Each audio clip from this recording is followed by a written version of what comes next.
decided we'd start with a rap. We feel the influence of DMC. Bob and his beautiful wife Susie just went to Lizzo. So Bob, any kind of rap you'd like to share with us this morning? I'm not really a good singer. I actually have a voice for radio and a face for radio. So I am not rapping today, but if nobody told you today, you're special. And that is that's the message from Lizzo. I mean, it was an incredible concert. I'm gonna quote Lizzo. It's about damn time. It's about damn time for our. So thank you guys for being here. I think we can all agree. I'd love to give it up for the team at Influence, Michael, Chris, and everybody. It's been fantastic. Yeah. Thank you guys.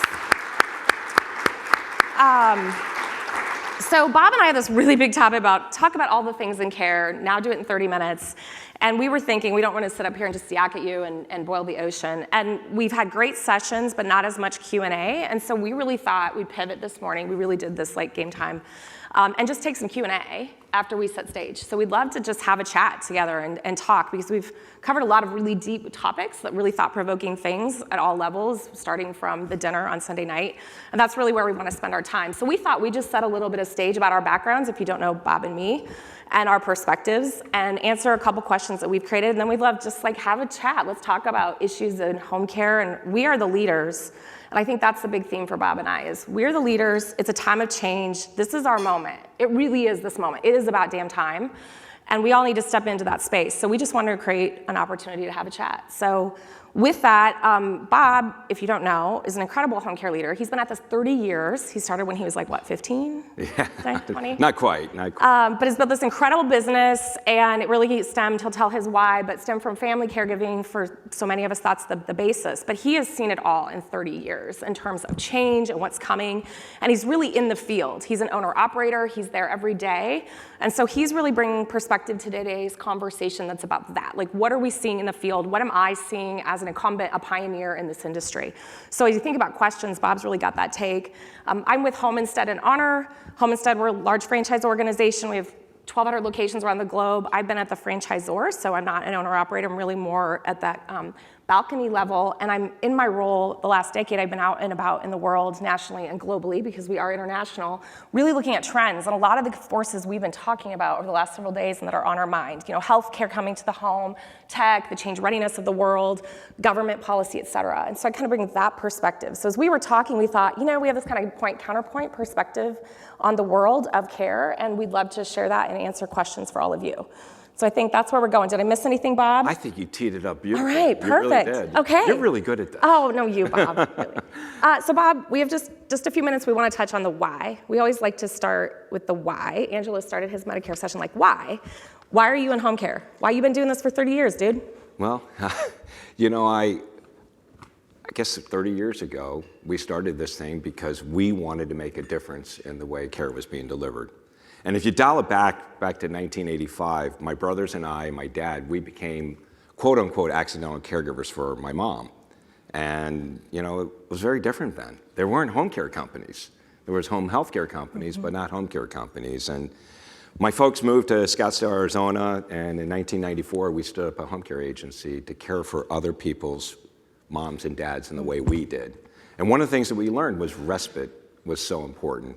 And I think all of us really need to keep in mind, family caregivers, they are the ones, they are the unsung heroes that are making the ultimate sacrifice every single day, helping care for their loved ones. And it's a great honor to be able to help and assist in doing that. And we've been doing it for 30 years, and it's amazing the changes we've seen. I never thought in a million years that we would have electronic visit verifications and applicant tracking systems. And artificial intelligence. I mean, when you really sit down and you think about home care, right? On the surface, it's real simple, right? A caregiver goes out, you hire a caregiver goes out and works a shift. At the end of the week, they submit a time card. Now it's electronic visit verification. That gets them a paycheck, and we generate a bill for the client. It seems pretty simple, but it's the human element that makes it really challenging. But love the space, couldn't see myself doing anything else. I had a whole career in the consumer product goods world, but this just feels right. And it feels like I live a life of purpose and making a difference in people's lives. Thanks, Bob. How about you, Jace? Yeah, so I'm a recovering lawyer. I tell people it's well in remission. I'm really grateful for that, although it sparks up a little bit when the lawyers talk about things. I get excited. But for me, I wanted to do something that had that mission and calling. I think that's what moves all of us in this room and the work we all do. And I had the opportunity to start at Homestead and be our first general counsel. I've moved to the executive team over the years, but the day I got the offer for the job at Homestead, which is sort of like this dream job, we found out my dad had 6 to 18 months to live. He had pulmonary fibrosis, had been undiagnosed for years, and he was very ill, and it was this urgent care moment. And I was at a space in my life where my friends and I were all becoming parents, not parenting our parents, and that was 16 years ago when, again, people didn't really even talk about home care, you didn't know about family caregiving. And so that really galvanized for me in that moment this journey that so many people go on. I'm not special in my journey. What I went through is very common, which means it's this universal thing that connects us all. And again, I mentioned I'm able to go out in the world and connect with leaders across different businesses and government, healthcare. I'm really grateful. I feel like the little kid at the adult table at Thanksgiving many times when I'm with these really important leaders like all of you connecting. And what strikes me is when I'm out in the world having those conversations, we're all businessy and talking about changing healthcare and policy reform and blah, blah, right? And then there's the coffee break or the bathroom. That's where the women, we connect. You guys are elsewhere. They're on the golf course. Women, we like, oh, you look so cute. Do you want some lipstick? Whatever. But inevitably, people will pull me aside and say, I wish we'd known about home care when our dad was dying. Or, we just found out my mom has dementia, so I'm going to tell my siblings about home care. And the best thing and most moving thing I hear is, you provided care to my dad at the end of his life. And I suspect many of you hear that day in and day out. And that's so moving. I mean, we're talking the highest levels of government and leadership, and people at the end of the day are human, and aging is universal, and family caregiving is universal, and it unites us all. And again, that's such a leadership opportunity for all of us. So that's why I do the work. It's for my dad and my mom and my daughter, and really for all of us, so that we all can age with dignity and respect and love on each other, because that's what the world needs. So, absolutely. Bob, let's talk about opportunities in the space, the changes you've seen. Again, it's 30 years. You've seen a lot. We wanted to set stage with maybe some of the stats. I think we're familiar with it, but just setting stage in terms of what you're seeing as opportunity and some of the big changes you've seen. Well, I mean, we can go over all the challenges that we're dealing with. And Ken Alpert, you did a great job of talking about, what we're looking at. I mean, it's not pretty. I mean, the conundrum that we have as it relates to our aging population and the needs of our society are huge. Many of you may know Dr. Ken Dykewell. He wrote the book, The Age Wave, back in the mid-'80s. And gosh, he told America, he said, we're going to have a problem. And here we are 40 years later, and we have this problem. I mean, we've been kicking the can down the road for so long. Mm-hmm. So none of us should be really surprised. I mean, he was out there, telling the world that, we need to address this issue.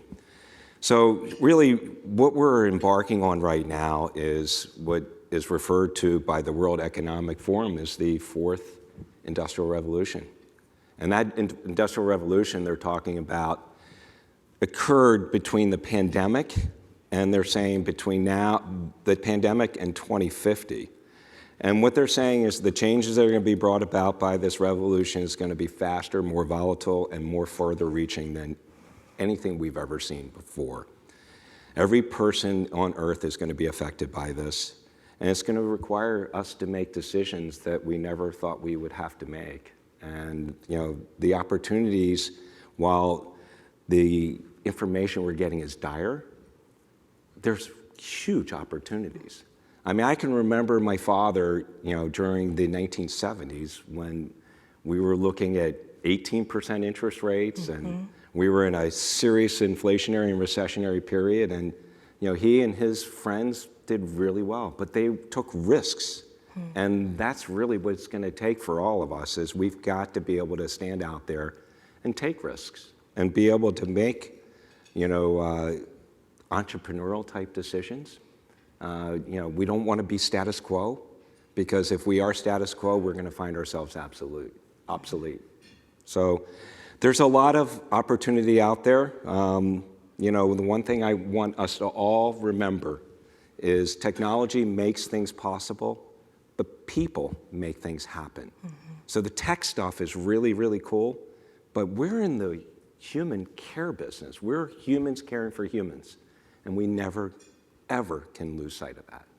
So it's exciting. How about you, Jeez? Yeah. What are you seeing as it relates to opportunities? Yeah, I think we've hit some of those themes, and actually, Daryl, I call him Daryl now, DMC. You met him last night? He was We're awesome. super tight. I got a picture with him. I feel pretty cool. Michael, I'm going for that Adidas swag that he signed, by the way. But he gave that example, if y'all listened when he was here speaking last night, about Aerosmith and Rick Rubin, who's a fabulous music producer, and bringing the old back and how it's fresh. And he actually was talking about healthcare, and he said, that'd be like you guys, 1880 something, da, da, da. But I'm like, but we are. That's what we're doing. I think the biggest trend and opportunity is care going fully back to the home as much as possible. And it is the 1800s of care without like typhoid fever and some of those things. But it's the idea that healthcare was in the home. The country doctor showed up at the house. You connected with people. It was about relationship. You knew your doctors. You felt connected. Families were supported. Communities supported you. Like, that's what we're moving back to, and that's amazing. With the interventions that we've come with disease management and supporting chronic conditioning and living the 100-year life instead of the 40-year life, right? So there is that layer of it. But when he said that last night, I'm like, but that's what we're doing. We're doing walk this way in a modern way in care. And I think as all of us look at the opportunity, and our topic is holistic care, how do we support and connect all the things, all the cool new services and products and information, the tech infrastructure that people want and need to meet them where they're at and to support their family and their loved ones. I think that's the real opportunity. And there's tentacles to that of trends like healthcare moving to the home. It's clicks, not bricks. Healthcare has really been always focused on providers, the doctors, understandably, that's how it started. But we recognize we're moving to this consumer-driven world with healthcare. And what's super cool, guys, is we've pretty much been consumer-driven since the beginning. Yes, we've been B2B and working with healthcare, but what you all do is connect deeply with families and older adults. You sit in their living room. No one does that, right? So there's such an opportunity with the trends in the future of healthcare moving to the home for us to be the leaders to get that last 10 feet into the home and share our expertise. Policy's changing. We spent time talking about that. We heard from Bill, we heard from Angelo and Shelley and the team about all the changes with payer source and funding. And we all have mixed views on government pay, and we have mixed views about Medicare, and that, we can all debate that. But the point is, we're finally getting some traction where government and others are coming together in cross-sector leadership places to say, how do we open up access? Home care is affordable by what, 15% of people? That's just not gonna work. Our social programs today aren't going to work. How do we innovate? How do we bring leaders together to think of new ways? How does CMS really make benefits that are meaningful for families? So there's huge opportunities, but again, what I'd say, and my theme is, it is a call of leadership on all of us. We are busy running our businesses, our franchise models, our tech companies, all the things that we do as leaders, and this is the time, guys, for us to step up with our voice to shape the change. There is this opportunity, I think, for cross-sector collaboration more than there's ever been. I don't know about you all, but I've felt out in the world often the only private sector provider in the room. Like, you're sitting there in the best way with all these government providers and academia and so forth, and we're not always brought to the table to solve. That is changing. The problem, to Bob's point, is so challenging, so big, this mega trend we've never seen before, that people are finally waking up to it. And they're looking to us to provide solutions and guidance as a true partner. And that's been really exciting to see, and I've really felt that. I think the last trend I'd hit is one that COVID probably sparked. As bad and challenging as pandemic was, I think there were some benefits to what we do, and it was the idea of shining a light on social isolation, which we may talk about, but also the idea that people want to age in place. We need to support families, we need to support older adults, right? We all know that. We are a short attention span society, so that's starting to fade a bit, but we have opportunity to lean into that more. There's an awareness of home care and the plight of family caregivers more so than there's ever been. So there is a real opportunity for us to step into the space and create change that's really meaningful, and frankly, opens up access for us to provide more care, to provide more service and products, to grow our businesses and our impact, which is I think ultimately what we all want. The last thing I'd say, and we will get, I think, into social isolation here in a moment, but if you look, Surgeon General Murthy a couple weeks ago issued a report. Did you all see that? About one of the biggest pandemics of our time is social isolation and the impact on mental health. Like, there's nobody better positioned than us guys to say, hey, Murthy, we can help you solve this. Let's get a national conversation, a PR campaign going about how we support family caregivers, how we support older adults. All of us in this room are addressing social isolation and these challenges. We're building connections, we're building relationship. And when you have one of the highest levels of healthcare in the nation saying, this is a huge issue, we have to solve it, and government scratching its head, that's a space for us to step into, guys, and own, so. You know, it's a tech term, but I want to double click on one thing. Okay. Awareness. Yes. And that's one of the biggest challenges we've had in in-home personal care or in-home care services, non-medical services, whatever you want to call it. But you're right. I mean, the pandemic really opened the world's eyes to the fact that there are options, that people don't have to live in these communal settings where they could get this plague, if you would, or this, this COVID-19. And we still have this challenge. We need to educate not just our lawmakers, we need to educate consumers. And I love how you talk about consumerism, that there is such a thing called home care, not home health care. I mean, we have this identity crisis. I mean, I talk to physicians, I talk to nurses, I talk to discharge planners. Oh yeah, I get home care. And next thing you know, they're talking about home health, or they're referring a patient to a home health care company, not a home care company. So we still have a lot of work to do. We really need to get out there and help people understand there's such a thing called home care. You know, let's face it, I mean, people, we know that we're aging at a rapid rate. We know that 1/3 of our population, 65 and older, presently across the country is living home alone. Dr. Joseph Coughlin says that by 2040, between 2040 and 2050, that number, if you guys don't know who Joseph Coughlin is, he's with the MIT Age Lab. He says that number is going to push on 50%. So social isolation is a big deal, but also care is a really big deal. So, when family, friends, and neighbors aren't available, professional home care agencies are. We need to get our word out there. I applaud Home Instead and all the other franchise organizations that are running these commercials on television. Because when you're watching CNN or any of the other cable stations, you guys are buying those ads and you're educating consumers that there's such a thing called home care.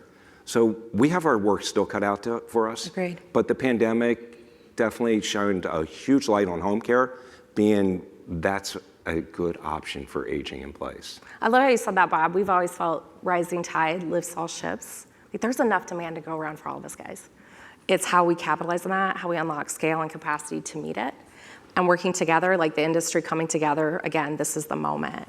So we have about 15 minutes, so I think we'll start taking questions if you guys have questions for us. But as we get ready thinking about those questions, I thought I'd tee up this conversation we had. Bob is talking about disruptive models. And that, again, has been a big theme. If you heard Mark King, and the way they disrupted Callaway and Titleist, I thought that was a great conversation on Sunday night.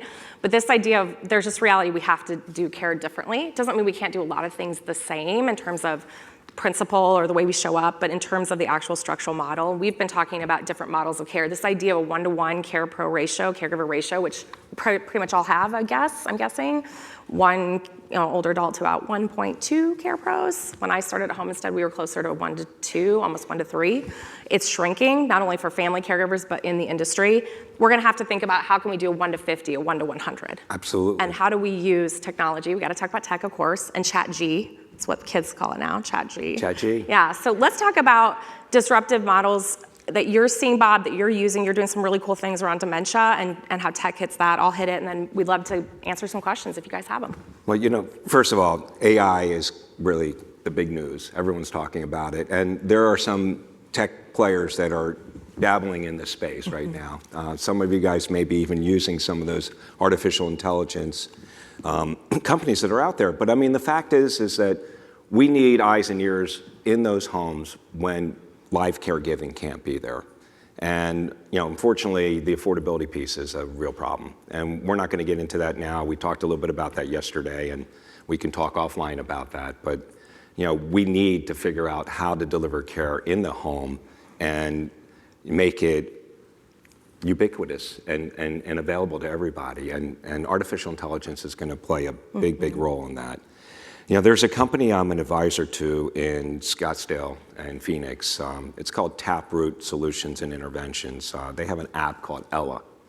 And Ella's pretty fascinating because, let's face it, you know, when you're dealing with someone that has got dementia or Alzheimer's and you are that caregiver and an escalation happens, and trust me, every one of you guys know this, who are running home care agencies, when you're dealing with dementia and Alzheimer's, escalations do occur. You know, when humans aren't available to help that caregiver, what do we do? So this company created an app where the caregivers actually speak into the devices, the phones, and they're able to discern and tell the app how they are to remedy the situation. For those that don't know me, my fictitious client is Mrs. Abramson. So if you're having She's delightful. Yeah, she really is. Yeah, she's about 90 years old, and she really does not like taking baths or showers. But you know, the caregiver that was there and is able to do that is, if they're able to put that information into the phone, the next caregiver that is coming into the scene and is having that same challenge can query the app and be able to find that solution. So it's technology like that that can enhance the way they deliver care. And I want to go back to what I said earlier. Technology makes things possible. Humans make things happen. So it's really important for us to know that humans are still involved in the equation. But utilizing technology like that makes so much sense. So there's so many other things that are out there that, you know, people are doing. Artificial intelligence, technology. You know, I'll give a shout out to Adrian Chauer over at Elia Care. He talks about redundancy. You know, he wants to you know, commit a war against redundancy because all of us in agencies are doing so much of the rote stuff that the computers can do. And if we can get computers to do a lot of the work for us, we can spend more time with humans. We can do more in providing care to humans, because isn't that what it's all about? Right. Humans caring for other humans. Absolutely. So the future is really bright. It really is. So, you know, Ken, the news isn't looking good. It really isn't. I mean, but let's not just dwell on that. Let's talk about solutions. Let's talk about how we can solve for them. And utilizing tech and artificial intelligence are part of the solution for us to be able to deliver care in the home into the future. Absolutely. Yeah. As we think about different models of care, some of the things we're thinking about are stacked shifts. We talked fractional care, communal living, just leaning more into that and not what we've seen in the past with facilities. I know there's a lot of evolution with the senior living industry, which is fantastic to see. We are global with our footprint, and we've just found in other countries there's leaning in more to communal living, intergenerational living. How do you empower that? How do you support that? Naturally occurring communities, villages. You know. Yeah, you mentioned, you just said something about Silvernest, the Golden yes. Girls example, which I kind of love. Like, yes. don't we all want to do Golden Girls in our 80s? Silvernest, Mrs. you know, Golden Girls. I mean, really wants to do Golden Girls. But you think about it, it's like, you know, if you have a Golden Girl situation like within Silvernest, and Silvernest is a startup company out of Denver, and basically they match up people with other people to provide care. If you have, you know, 1 on 4 or 5, it just makes so much sense, and it makes it more affordable. Villages make a lot of sense. Naturally occurring communities. You mentioned fractional care. There's a company that's doing fractional care, and I mean, you know, in these communities, independent living communities and assisted living communities, if you can come in there as a caregiver, professional caregiving, not one of these rogue people that come in and mill around these communities, and those that are in home care understand who those people are, and they're handing out their cards. You know, when you have an agency that is supplying a care, and you can provide the care on a minute-by-minute basis. So, you know, this one company is doing it $1 a minute, so for like 15 minutes of care. And in a lot of cases, that's all they need. They need somebody to help them with a bath, or help them to take them down to the dining facility, or help them with, you know, getting dressed, or transportation or medication reminders. So we have to think outside the box. Those are some of the things that we're seeing and we need to build on. That's great. For us, and then we'd love questions, guys, if you have them. Obviously, the acquisition by Honor Technology, it's almost 2 years, which is crazy. It's flown by, but that was a big tech play for us. And everybody in your business, you have to make a decision about the best way to disrupt. I think there's no choice but to disrupt yourself, and it's becoming kind of a cliche thing to say. But we decided to go for real big disruption following the pandemic, and were acquired, and it was really, in our estimation, the marriage of high growth and this tech basically backbone and centralized operations married with our footprint and scale. Like I think many of us in the room, we've been around 30 years. We just had our 29th birthday, June 1st at Home Instead. We're around 30 years too. Yeah, right? Isn't it crazy? It is crazy. We have like the it's same, exciting. same years. Genesis. Yeah, like do we have the same mom? Maybe? I don't know. I don't know, but okay, maybe same dad. That'd probably be more the. But Paul and Lori, Paul Hogan and Lori Hogan, they were visionaries. They're amazing. Yeah, they really like were. you, pioneers in this space. But we were starting to see just capacity constraints. We were not growing as fast as organic growth. And we were like, what is going on? And there was just this realization that at the local level, we had to do technology differently. And we had to do tech in a way that empowered workforce differently and integrate those things. And I've been asked a lot of questions like, how's it going? And it isn't easy to disrupt yourself. I really appreciate what Mark King said, is like the senior leaders who built the beautiful baby are probably not the people to re-engineer the baby, and that's true. I've been around our organization 16 years, and navigating that change is challenging, but we felt like it was our imperative. It's the Blockbuster Netflix example, and everybody's like, oh, we hear it all the time, but we really felt like we were in that space of, and I don't know if one of the co-founders of Netflix, he's a really good follow on LinkedIn and on social media, I can't remember his name, Mark something, but he's tremendous. Yeah, and they celebrated an anniversary, and he's telling these stories, and one of the cool stories he told was, Netflix realized they needed the kind of footprint and capital and all the things that Blockbuster had, kind of like an Honor Home Instead dance. And they met, everything was going really great. They met with Blockbuster. It was awesome. Like, let's do this thing. We'll still have the stores Friday night. You'll get with your girl. You go pick out a movie. Remember the blue and yellow stores, guys? And popcorn. Smelled terrible, like feet and popcorn. Yeah. And those that want to be at home will get it in the mail, because remember, it was mail. Netflix was not streaming, but it was meeting this like omni-channel approach, meeting consumers where they're at. That was the concept. And when Netflix said we want 50 million, Blockbuster laughed and like, forget about it. There's no way people are going to do this in the mail. And we all know what happened. And again, it's kind of a cliche because we all hear it, but like, there's truth to it. We're all incumbents. We're all the big dogs. That's why we're in the room. That's why Michael and Chris invited us all to be here. And there's this reality of like, we won't be the big dogs forever. And with the speed of change, there's this really great quote about change that said, today is the fastest change has ever happened. Like this moment, guys, humankind, fastest change has ever happened. And today is the slowest that change will happen as we move forward. Like it's just this exponential clip. And I think that's why we're also fascinated by ChatG. Through our care platform, we can build a plan of care instantly that's 90% on point, meeting the needs of the person. And then we spend the time in the home, the meaningful, individualized, personalized time where the humans are there, sitting with that family and looking at that final, 10%, that individualized need. And of course, making sure the plan of care is accurate and meets regulation, all the things that we all have to do. But it's the idea of like, we've compressed 90% of this administrative work and sitting there like, so Mrs. Jones, tell me about your diabetes, Mrs. Abramson. No, we're like, here's where we think we want to provide care. We show up with the solution. Let's ask some final questions to really tailor it to what you need. We're doing that right now. And I think we'll all be doing that, so. Well, it's interesting. It's the democratization of America right now. I mean, every one of us has access to this technology and information. And I think it's a beautiful thing in home care because it gives us an opportunity to spend more time providing care and being more intentional with our clients and our employees too. So it's exciting time that we're in right now. And I know that workforce has been a big topic of conversation, and culture is a big topic of conversation. And I'm actually really excited to see the next presenters talk about culture awesome. because now we have all this information. I mean, we're all going to have this AI pal with us, right? Whether it be a device or whatever it is. So information, you remember when we were growing up and, especially being a guy, sports trivia and stuff like that, we would always marvel about people that had all this information. But now all of us have the same information. We can all get the same information. But the coolest thing is now we can really focus in on the care delivery. So I'm really excited for the future. Awesome. So we have about 5 minutes. What questions do you guys have? Anybody got any on questions? Your mind? If you don't ask questions, we will wrap, and it will be terrible. It'll be sad. You don't want to see me do my imitation of Lizzo. No. Anything? Anyone? There you go. Let me go to Tim first because he was hoping to ask a question 15 minutes ago. Oh, sorry. Right. Bob and I love to chat. I'd like to hear the Hi, two of you Tim. talk about American values.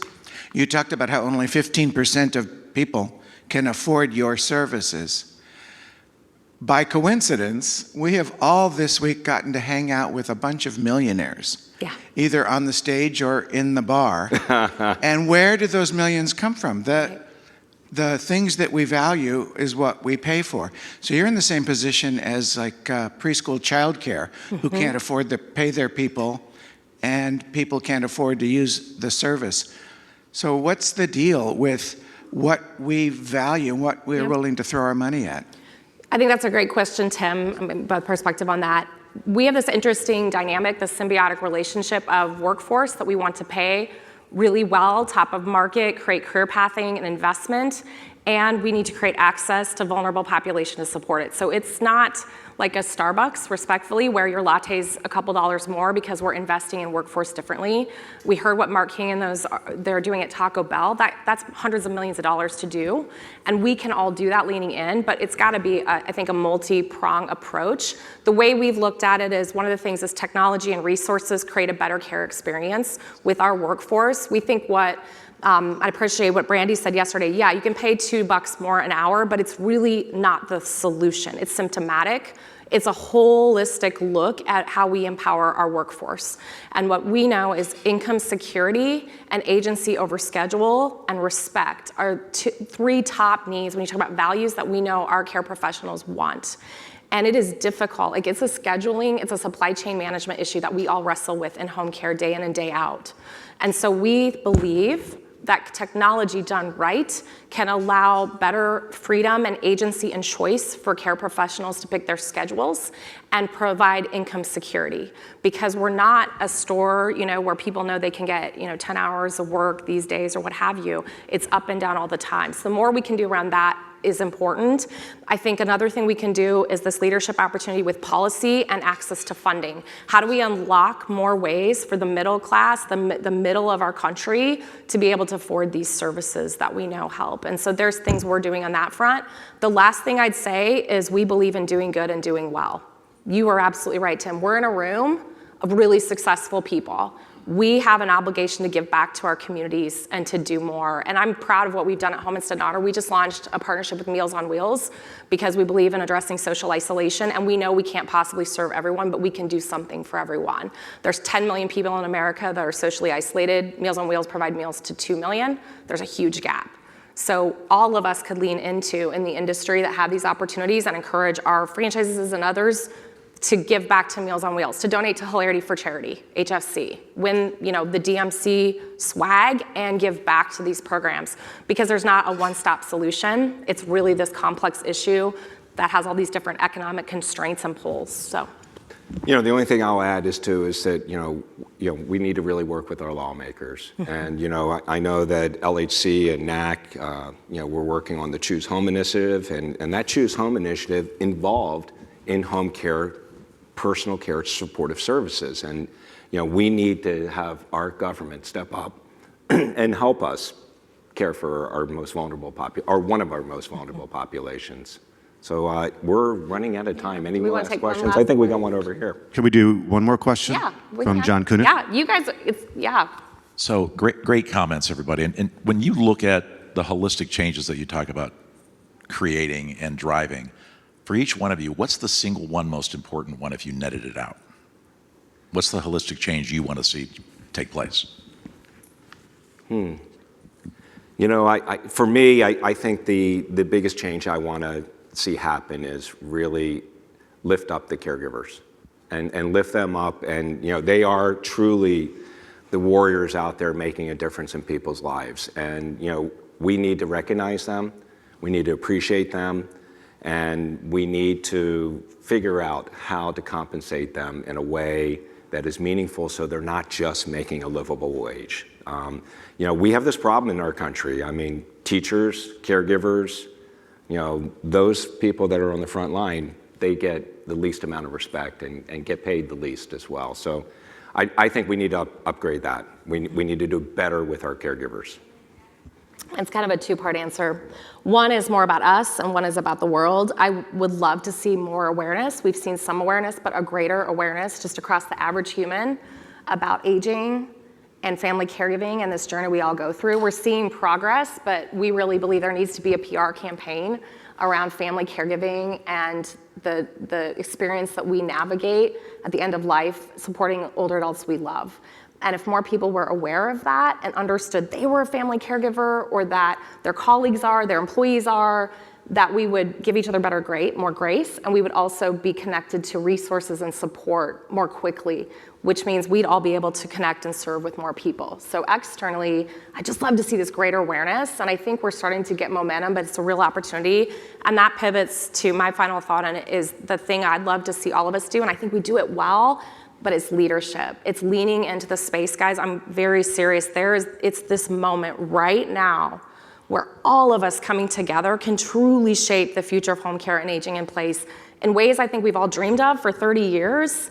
The way that the world looks at aging and home care and us as a solution, this is the opportunity. I encourage you to step into your community, step in, talk with lawmakers, reach out, be involved, cross-sector partnerships and opportunities, because this really is how we change the world. And those aren't just words. We're in this space where it needs to happen. And I would hate for healthcare and government and other people to move over us to solve these things when we're the ones that know. No one knows older adults and family caregivers better than us. No one is in the home like us. That's why people want to be where we're at. And it's really exciting that we've had this leadership position for years, kind of quietly, and now it's out in the open. There's a spotlight. And I just encourage you, all are amazing. We have so many friends here, the leadership of the different trade associations, like, it's time, guys. So that would be the change, I'd say, or the building of momentum that we all need to lean into. My last comment would be family caregivers. You couldn't say it better. I mean, the fact is they are the unsung heroes. And I think we need to do a better job of letting the world know, whether it be through PSAs, whether it be in our own communities, to recognize those folks. And don't ask them for help, because they'll never accept help. Just do. I always say, if you're making a meatloaf or a casserole, make two and deliver that one. That's because they are the ones that are out there doing the hard work. Gisela, it's been fun. It's awesome, Bob. It really has. Thank you, guys. And thank you, Influence Group, Thank for putting you this for together. being here.